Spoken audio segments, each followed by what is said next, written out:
আসসালামু আলাইকুম গাইস, কেমন আছেন আপনারা সবাই? আপনাদের জন্য আমি আজকে একটা ডিম বোনা রেসিপি নিয়ে আসছি। ডিমের কুরমা। তো প্রথম দেখুন এখানে পেঁয়াজ, কাঁচামরিচ, ধনিয়া পাতা, তারপর টমাটো একসাথে আমি কটা বাদাম, পিস্তা বাদাম, কাজু বাদাম, কিশমিশ একসাথে ব্লেন্ডার করে দেখুন আমি তেলের মধ্যে গরম হয়েছে পরে দিয়ে দিলাম এখানে। তো সব কিছু এখানে দিয়া তেলের ভিতরে আমি সুন্দর করে মশলাটা বাটা পেঁয়াজ কাঁচাটা দিয়ে দিছি। তো দিয়ে কিন্তু এখন আমি একটু এটি তেলের মধ্যে লাড়া দিমু, যাতে অল্প অল্প করে সুন্দর করে একটু হয়।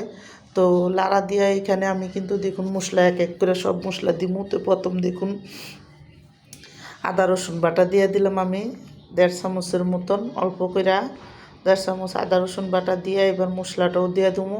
আধা চামচের মতন হইব আমি লাল মরিচের গুঁড়া দিছি, কারণ এখানে আমি কাঁচা মরিচ দিছি। তো দেখুন আধা চামচ ধনিয়ার গুঁড়োও দিছি এখানে, আর ওই লোকে আধা চামচ হলুদের গুঁড়োও দিব এখানে আমি। তো হলুদের গুঁড়াটা দিয়ে এখন আমি কিন্তু দেখুন আধা চামচের মতনই হলুদের গুঁড়া দিছি, অল্প অল্প করে সব কিছু দিলাম। তো দিয়ে কিন্তু এখানে আমি দেখুন অল্প করে একটু গরম মশলার ফাঁকি দিছি, আর অল্প করে একটু কালো গোলমরিচের ফাঁকি দিব একসাথে আমি, আর একটু জিরার ফাঁকি দিব।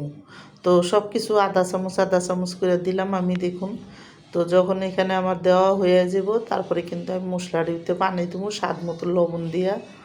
এখন মশলাটা ভালো করে আমি কিন্তু একটু লাড়া দিয়ে নেবো। তো মশলাটা দেখুন অনেকখানি কষানো হয়ে যাবে গা। তারপরে আমি কিন্তু এখানে জলের হালকা করে আর একটু পানি দেবো, যাতে মশলাটা ভালো করে কষানো হয়।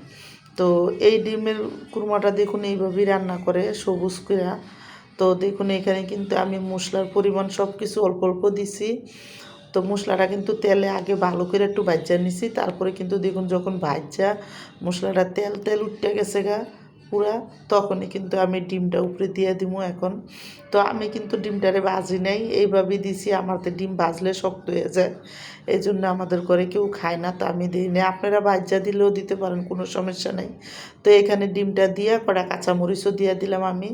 দিয়ে কিন্তু আমি 1 কাপ দুধ, এখানে 1 কাপ দুধ নিয়েছি। দুধটার সুন্দর করে জাল দেওয়া ছিল, আর আধা চামচ চিনি 1 চামচের মতন চিনি দিছি। দিয়ে কিন্তু সুন্দর করে দুধটা দিয়ে এখন চুলার আঁচটা জ্বালায়া ভালো করে চুলার আঁচটা মিডিয়ামে রাইখা আমি কিন্তু এই ডিমটা রান্না করব। তা আমার এই ডিমের রেসিপিটা যাদের পছন্দ তারা লাইক সাবস্ক্রাইব দিন, প্লিজ আমার ভিডিওটা বেশি বেশি শেয়ার করে দিন আর সাবস্ক্রাইব করে দিন। আর এইভাবে একবার হলেও ডিম রান্না করে খেয়ে দেখেন, অনেকই মজা লাগে এই ডিমটা খাইতে। আর এই ঝোলটা কিন্তু একবার মাখা মাখা থাকে, তেল তেল উঠতে যায় পুরা। তো দেখুন যখন অর্ধেক হয়ে গেছে আমি ধনিয়া পাতা দিয়ে দিছি, তারপরে কিন্তু দেখুন সুন্দর মতন যখন উপরে দিয়ে তেল উঠে গেছে তখনই কিন্তু আমি নামাই দিছি।